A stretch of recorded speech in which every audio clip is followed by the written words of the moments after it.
ಶ್ರೀ ಶಿವನಂಜುಂಡೇಶ್ವರ ಪ್ರೌಢಶಾಲೆ ಇಬ್ಬೀಡು ಯಲಹಂಕ 9ನೇ ತರಗತಿ ಪಾಠ ಸಂಖ್ಯೆ 8 ಭೀಮ್ ಔರ್ ರಾಕ್ಷಸ್ ಏಕಾಂಕಿ. ಲೇಖಕರು ವಿಷ್ಣು ಪ್ರಭಾಕರ್ ಜಿ ಅವರು. ವಿದ್ಯಾರ್ಥಿಗಳೇ, ಇವತ್ತು ಈ ಪಾಠವನ್ನು ನಾವು ನೋಡೋಣ. ಪಾಠ ಸಂಖ್ಯೆ 8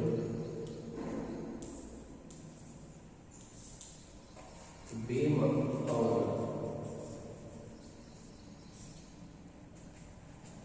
ಔರ್ ರಾಕ್ಷಸ್.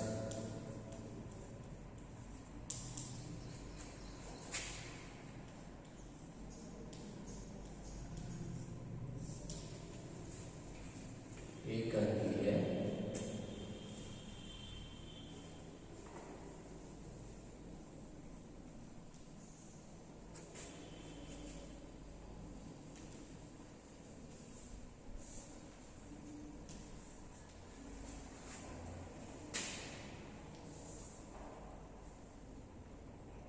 लेखक विष्णु प्रभाकर.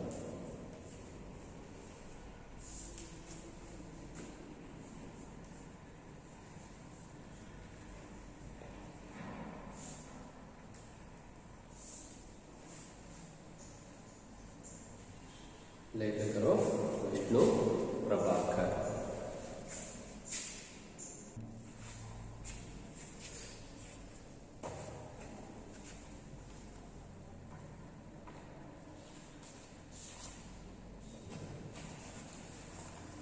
ಪಾತ್ರ ಪರಿಚಯ.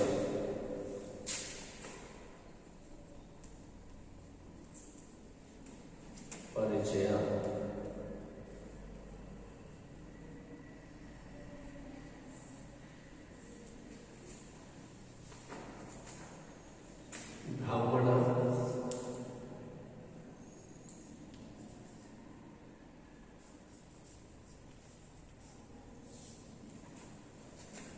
घर का मालिक,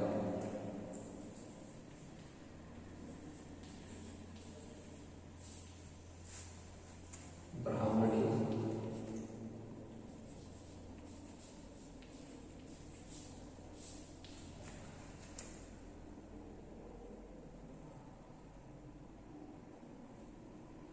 पत्नी, कुंती,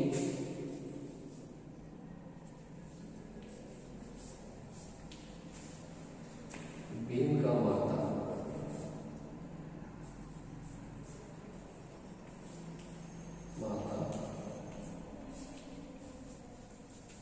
भीमा,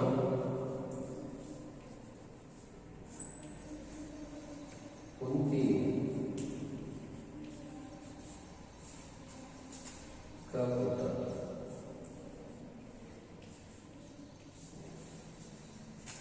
बकासुर,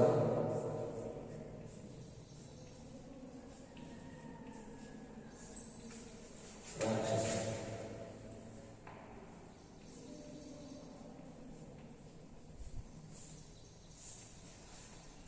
ಇಷ್ಟು ಈ ಒಂದು ಪಾಠದಲ್ಲಿ ಬರುವಂತಹ ಪರಿಚಯಗಳು. ಲೇಖಕರ ಪರಿಚಯ. ಸುಭದ್ರ ಕುಮಾರಿ ಚೌಹಾನ್. ಲೇಖಕರು ಪರಿಚಯ ನೋಡೋಣ.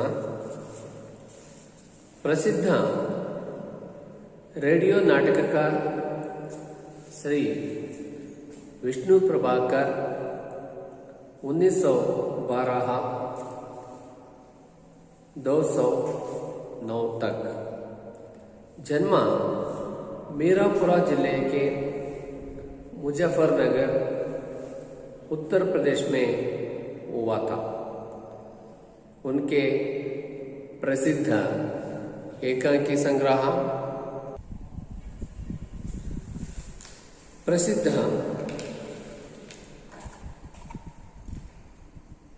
मीरापुर जिले में मुजफ्फरनगर उत्तर प्रदेश में हुआ था।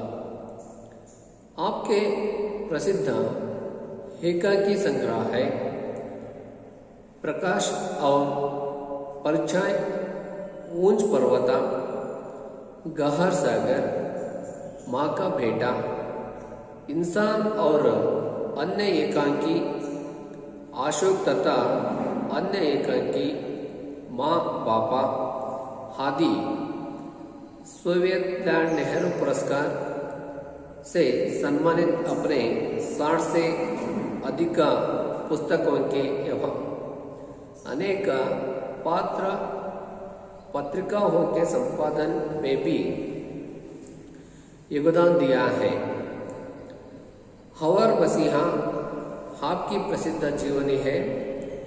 आपके उपन्यास है अर्धनारीश्वर, केंद्र साहित्य अकादमी द्वारा पुरस्कृत, थाट के बंधन, निष्कांत, स्वप्नमयी, वहाँ दादा की कचहरी, कहानी संग्रह है। धरती अब भी धूम रही है, मेरे प्रिय, कहानियाँ, संघर्ष के बाद, आदि और अंत्य। ಮಕ್ಕಳೇ, ಇಲ್ಲಿ ಲೇಖಕರು ವಿಷ್ಣು ಪ್ರಭಾಕರ್ ಜಿ ಅವರು ಜನ್ಮ 1912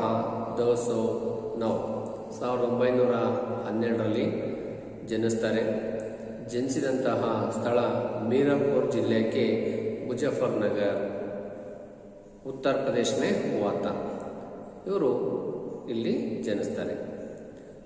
ಅವರು ಪ್ರಸಿದ್ಧ एकांकी संग्रह प्रकाश और परछाई, ऊंच पर्वता, गहर सागर, माँ का बेटा, इंसान और अन्य एकांकी ಇವಿಷ್ಟು ಪ್ರಮುಖವಾಗಿರುವಂತಹ ಏಕಾಂಕಿ ಸಂಗ್ರಹಗಳು ಆಗಿರ್ತವೆ.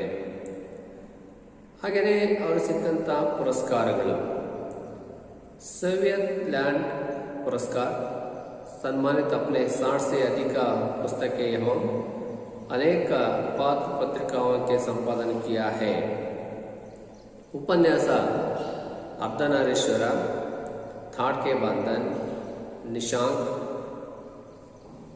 स्वप्नमयी, दादा की कचहरी ಇವಿಷ್ಟು ಅವರು ಬರೆದಿರುವಂತಹ ಉಪನ್ಯಾಸಗಳು. कहानी संग्रह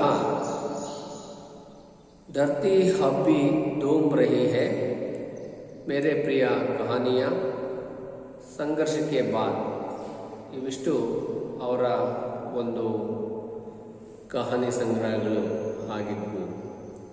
ಇದಿಷ್ಟು ಲೇಖಕರ ಪರಿಚಯ ಆಗಿದೆ. ಈಗ ಒಂದು ಆಶಯವನ್ನು ನೋಡೋಣ ಮಕ್ಕಳೇ.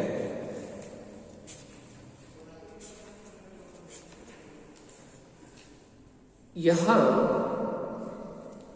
एक पौराणिक एकांकी है. भीमा के द्वारा बकासुर का वधा इस एकांकी का कथा सारा है. धनवत पर मानवता की जीत और अच्छाई के सामने बुराई की हर इस एकांकी का संदेश है. ಈ ಒಂದು ಪೌರಾಣಿಕ ಪಾಠದಲ್ಲಿ ಒಂದು ಏಕಾಂಕಿ 2 ಜನ ಪಾತ್ರವನ್ನು ಇಲ್ಲಿ ಪರಿಚಯ ಮಾಡಿಕೊಳ್ಳೋದಕ್ಕೆ ಏಕಾಂಕಿ ಅಂತ ಕರೀತಾರೆ. ಭೀಮ ಮತ್ತು ಬಕಾಸುರನ ವಧೆ.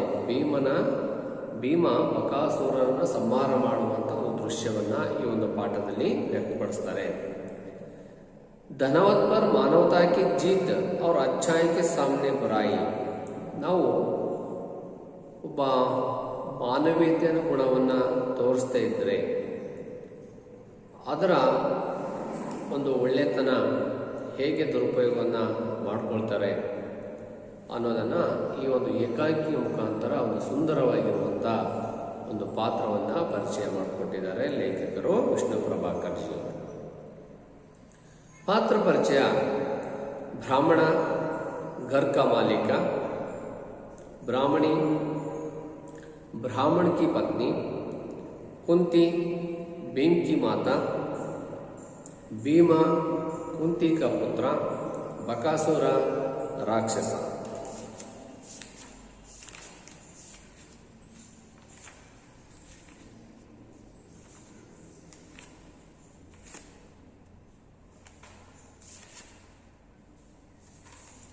यहाँ मकले या किताब देखिए। मंच पर एक मकान के आंगन का दृश्य गरीब ब्राह्मण का घर है।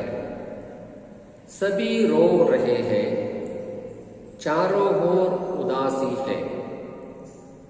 पर्दा उठाने पर लोग रोते रोते बात कर रहे हैं। ब्राह्मणी, रो मैं कहाती हूँ, तुम मुझे जाने दो। बच्चे तो अब बड़े हो गए हैं, उन्हें संभलाने में कोई कठिनाई नहीं होगी। ब्राह्मणी, नहीं नहीं, तू कैसे जा सकती है? तू चली जाएगी तो घर में क्या रहेगा? बच्चे अभी इतने बड़े कहाँ हैं? फिर बेटी का विवाह भी करना है। नहीं, मैं ही जाऊंगा। ब्राह्मणी, अजी तुम कैसे जाओगे? तुम चले गए तो घर का सहारा ही चला जाएगा। नहीं, मैं ही जाऊंगी। लड़की, माँ, ना तुम जाओगी और ना पिताजी को जाने दूंगी। मैं जाऊंगी। ब्राह्मणी, मेरे रहते मेरे बच्चे मारने को जाए। भगवान, मैंने ऐसा क्या पापा किया है? जोर से रोती है। सब रो पड़ते हैं। तभी साहस बाहर से कुंती और भीमा आते हैं। कुंती, क्या बात है? तुम सब क्या रो रहे हो? भीमा, कहाँ जाना है? तुम्हें क्या विपत आ पड़ी? कुंती, अरे भाई हुआ क्या? कुछ बताओ। वही नहीं बोलना, उसी तरह रोते हैं। भीम, आहा, रोना बंद करके बात बताओ। ब्राह्मणा, बात क्या है? मेरा भाग्य फूट गया। इससे कहता रहा चला इस एक चक्र नगरी को छोड़कर कहीं और चले, पर यहाँ तो यही की मिट्टी में ऐसा राम कहीं की जाने का नाम नहीं लेती। मेरा तो बुलाव आ गया। कुंती, कहाँ से बुलाव आ गया? कुछ बताओ तो। तुम्हें क्या दुख है? हम कुछ ना कुछ जरूर करेंगे। ब्राह्मणा, आया महान, तुम हमारे अतिथि हो। अतिथि को अपने दुख से दुखी नहीं करना चाहिए। कुंती, अच्छा, तुम बताओ। मैं अपनी बेटी से पूछती हूँ। बेटी से, हाँ बेटी, बताओ तो क्या बात है? ब्राह्मणी, हजी भात क्यों नहीं देते? ये परदेशी है। उस राक्षस की कहानी का इन्हें क्या पता? ब्राह्मणा, हाँ, हम लोगों उसे बका कहते हैं। वैसे उसका पूरा नाम बकासुर है। भीम, ओ, बकासुरा फिर वहाँ क्या करता है? ब्राह्मणा, करता क्यों? इस नगरी की रक्षा करता है। कुंती, रक्षा करता है, रक्षा करती है तो तुम रोते क्या हो? क्या वहाँ अब जा रहा है? यहाँ तुमसे कुछ अपराध हो गया है। ब्राह्मणा, ना बहन, कुछ अपराध नहीं हुआ। भीम, तुम पहेलियाँ बुझा रहे हो। ऐसा कौन राक्षस है जो नगरी की रक्षा करता है? क्या यहाँ कोई राजा नहीं है? ब्राह्मणा, बेटा, मैं तुम्हें अब कहानी बताता हूँ। इस नगरी का राजा बड़ा दुर्बला है। सब गही पर बैठा जनाता है, उसको दबाकर बका असली राजा बना बैठा है। वही अब हमारी रक्षा करता है। भीम, फिर वहाँ आपसे कुछ बदले में मांगता होगा। ब्राह्मणा, हाँ बेटा, बकासुरा हम सब लोगों की रखवाली करता है और उसके बदले में हमसे एक गाड़ी अन्ना, 2 पैसे और 1 मनुष्य लेता है। भीम, रोज? ब्राह्मणा, हाँ बेटा, रोज लेता है। नगर के सब लोगों ने मिलकर भरी बांध ली है।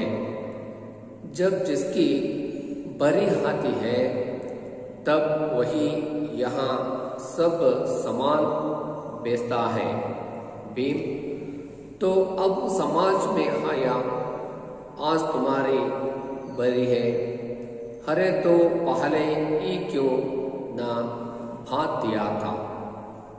ब्राह्मणा, सब लोगों अपनी बुरी भुगाते हैं, ना भुगाते तो वहाँ राक्षसा सारे नगर को उजड़ दे, हजारों मनुष्यों को एक साथ खा जाए। भीमा, और जो कोई अपनी जगह दूसरा हाथी बेच दे। ब्राह्मणा, हाँ, बेच सकता है, उसे तो आदमी चाहिए। बहुत से लोगों ऐसा कहते हैं। कुंती, तो क्या यहाँ आदमी बिकाते भी है?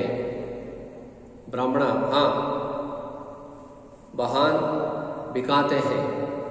मेरे पास धन नहीं है, होता तो एक आदमी खरीद कर बेच देता। भीमा, बड़ी अजीब नगरी है यहाँ, यहाँ आदमी बिकाते हैं। मालूम होता है यहाँ के आदमियों में आपस में प्रेम और एकता नहीं है।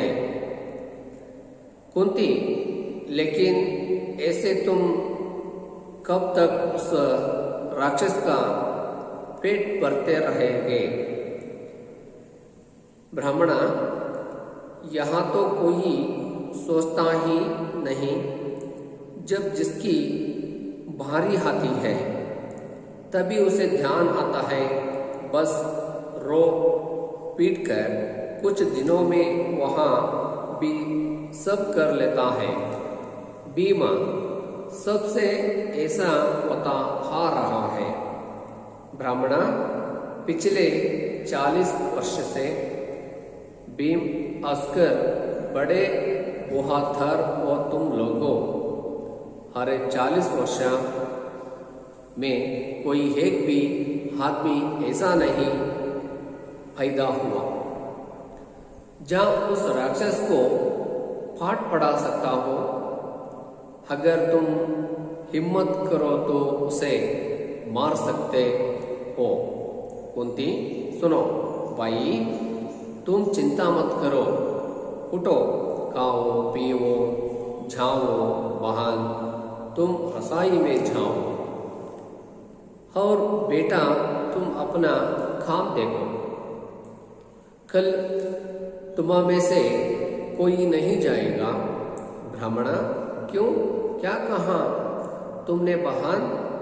हम में से कोई नहीं जाएगा? कुंती, हाँ, तुम्हां में से कोई नहीं जाएगा।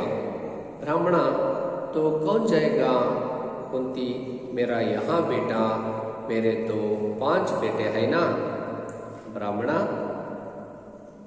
तक नहीं नहीं, यहाँ नहीं सकता। हमारी बरी हो और तुम्हारा बेटा जाए। कुंती, अब तुम चुप रहो। क्यों बेटा, तुम तैयार हो ना?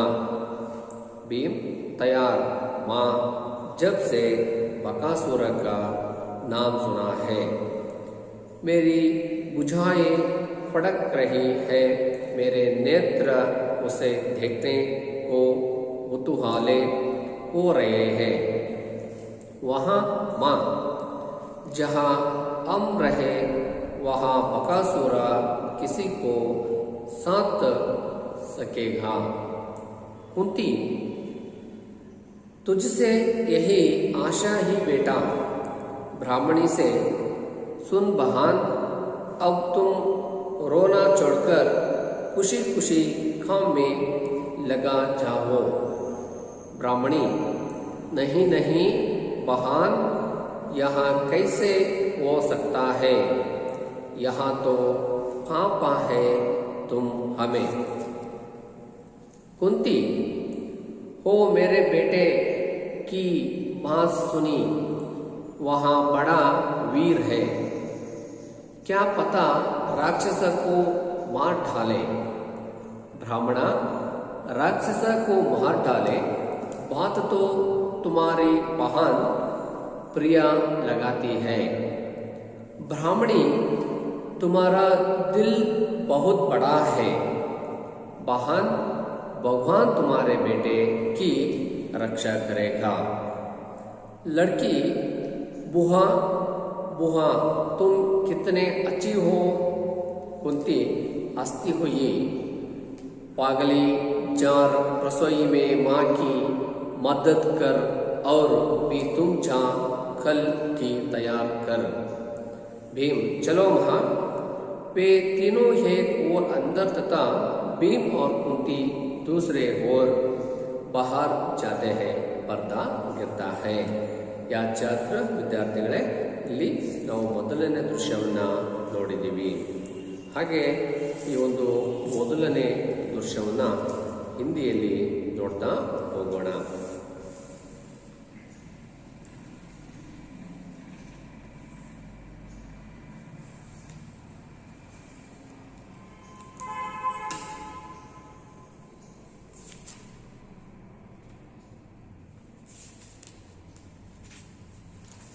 ಮೊದಲನೇ ದೃಶ್ಯವನ್ನು ಕನ್ನಡದಲ್ಲಿ ನೋಡ್ತಾ ಹೋಗೋಣ.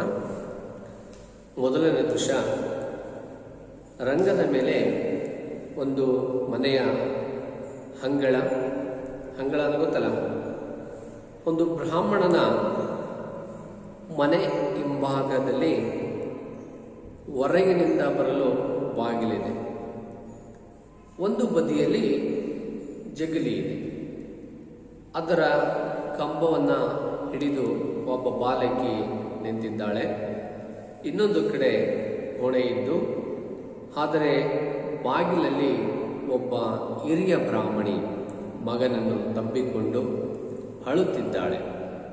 ಮುಂದೆ ಅಂಗಳದಲ್ಲಿ ಒಬ್ಬ ಹಿರಿಯ ಬ್ರಾಹ್ಮಣ ನಿಂತಿದ್ದಾನೆ. ಅವನು ಸಹ ಅಳುತ್ತಿದ್ದಾನೆ. ಎಲ್ಲ ಕಡೆ ದುಃಖ ಆವರಿಸಿದೆ. ಅಲ್ಲಿ ಕಾಣುವ ಸಾಮಾನುಗಳು, ಜಗಲಿಯಲ್ಲಿ ಬೀಸುವ ಕಲ್ಲು, ಒಂದು ಹಗ್ಗಕ್ಕೆ ಕೆಲವು ಬಟ್ಟೆಗಳು, ಒಂದು ಬದಿಯಲ್ಲಿ ಮಂಚ. ತೆರೆ ಏಳುತ್ತಿದ್ದಂತೆ ಅವರು ಅಳುತ್ತಾ ಮಾತನಾಡುತ್ತಾರೆ. ಬ್ರಾಹ್ಮಣಿ ಅಳುತ್ತಾ, ನಾನು ಹೇಳ್ತೀನಿ, ನನಗೆ ಹೋಗಲು ಬಿಡಿ. ಮಕ್ಕಳು ಈಗ ದೊಡ್ಡವರಾಗಿದ್ದಾರೆ. ಅವರನ್ನು ಕಾಪಾಡಲು ಯಾವ ಕಷ್ಟವೂ ಆಗದು. ಬ್ರಾಹ್ಮಣ, ಇಲ್ಲ ಇಲ್ಲ, ನೀನು ಹೇಗೆ ಹೋಗುವೆ? ನೀನು ಹೊರಟು ಹೋದರೆ ಮನೆಯಲ್ಲಿ ಏನು ಉಳಿಯುತ್ತದೆ? ಮಕ್ಕಳೆಲ್ಲ ದೊಡ್ಡವರಾಗಿದ್ದಾರೆ. ಮಗಳ ಮದುವೆಯನ್ನು ಮಾಡಬೇಕು, ಇಲ್ಲವೇ ನಾನೇ ಹೋಗುತ್ತೇನೆ. ಬ್ರಾಹ್ಮಣಿ, ಆರ್ಯ, ನೀವು ಹೇಗೆ ಹೋಗುತ್ತೀರಿ? ನೀವು ಹೊರಟು ಹೋದರೆ ಮನೆಯ ಆಧಾರವೇ ಹೋದಂತೆ ಅಲ್ಲವೇ? ಬಾಲಕಿ, ಅಮ್ಮ, ನೀನು ಹೋಗಬೇಡ. ತಂದೆಯವರನ್ನೂ ಹೋಗಲು ಬಿಡುವುದಿಲ್ಲ, ನಾನೇ ಹೋಗುತ್ತೇನೆ.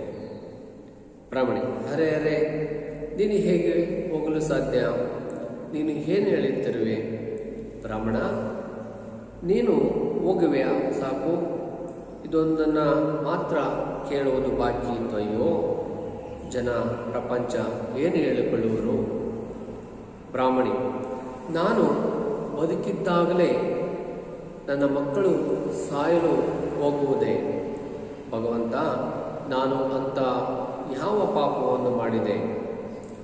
ಜೋರಾಗಿ ಅಳಲು ಎಲ್ಲರೂ ಅಳತೊಡಗಿದರು.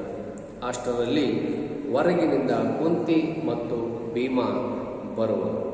ಕುಂತಿ, ಏನಾಯಿತು? ನೀವೆಲ್ಲ ಹೇಗೆ ಅಳುತ್ತಿದ್ದೀರಿ? ಭೀಮ, ನೀವು ಎಲ್ಲಿ ಹೋಗಬೇಕಾಗಿದೆ? ಏನು ವಿಪತ್ತು ಬಂದಿದೆ? ಕುಂತಿ, ಏನಣ್ಣ, ಏನಾಯಿತು? ಸ್ವಲ್ಪ ಹೇಳಿ. ಯಾರು ಏನು ಹೇಳುತ್ತಿಲ್ಲ, ಅದೇ ರೀತಿ ಅಳುತ್ತಿದ್ದಾರೆ. ಭೀಮ, ಹಾಂ, ಅಳೋದನ್ನು ನಿಲ್ಲಿಸಿ ಮಾತನಾಡಿ. ವಿಷಯವೆಂದರೆ ಸ್ವಲ್ಪ ತಿಳಿಸಿ. ಬಹಳ ಹೊತ್ತಿನಿಂದ ನಾನು ಕೇಳುತ್ತಲೇ ಇದ್ದೇನೆ, ನೀವು ಅಳುತ್ತಲೇ ಇರುವಿರಿ. ಬ್ರಾಹ್ಮಣ, ಹೇಳಲು ಏನಿದೆ? ನನ್ನ ಭಾಗ್ಯವೇ ಹಾಳಾಗಿ ಹೋಯಿತು. ಇವರಿಗೆ ಹೇಳುತ್ತಲೇ ಇದ್ದೆ, ನಡೆಯಿರಿ, ಈ ಏಕಚಕ್ರ ನಗರವನ್ನು ಬಿಟ್ಟು ಎಲ್ಲಾದರೂ ಬೇರೆಡೆ ಹೋಗೋಣ ಎಂದು.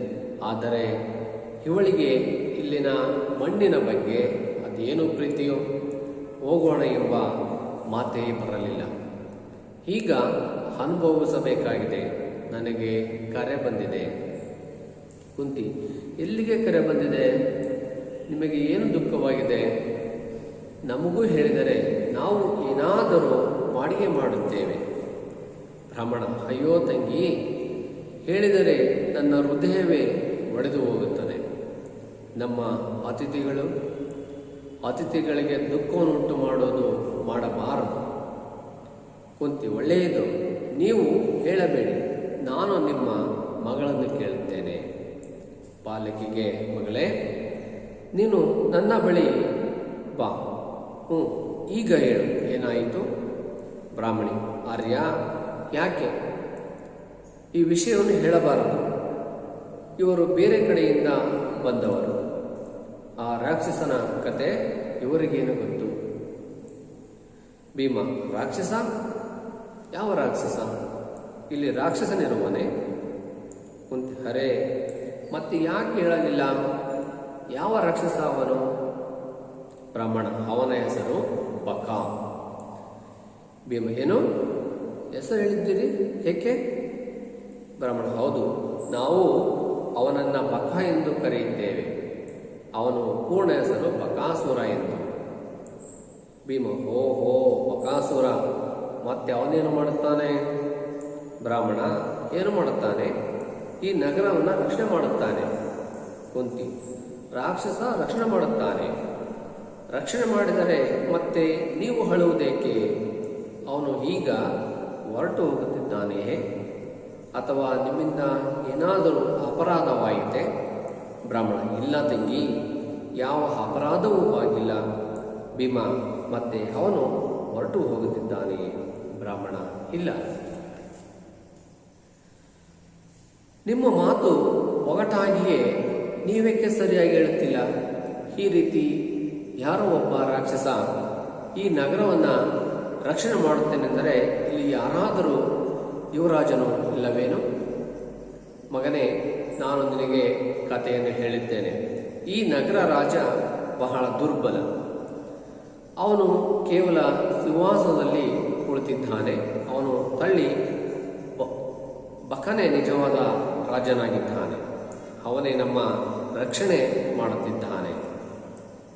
ಮಕ್ಕಳೇ, ನಾವು ಈ ಒಂದು ಅವಧಿಯಲ್ಲಿ ಭೀಮ ರಾಕ್ಷಸ ಪಾಠವನ್ನು ಇಷ್ಟು ನೋಡೋಣ. ಇನ್ನು ಮುಂದುವರೆದ ಭಾಗವನ್ನು ಮುಂದಿನ ತರಗತಿಯಲ್ಲಿ ನೋಡೋಣ. ಎಲ್ಲರೂ ಕೂಡ ಧನ್ಯವಾದ.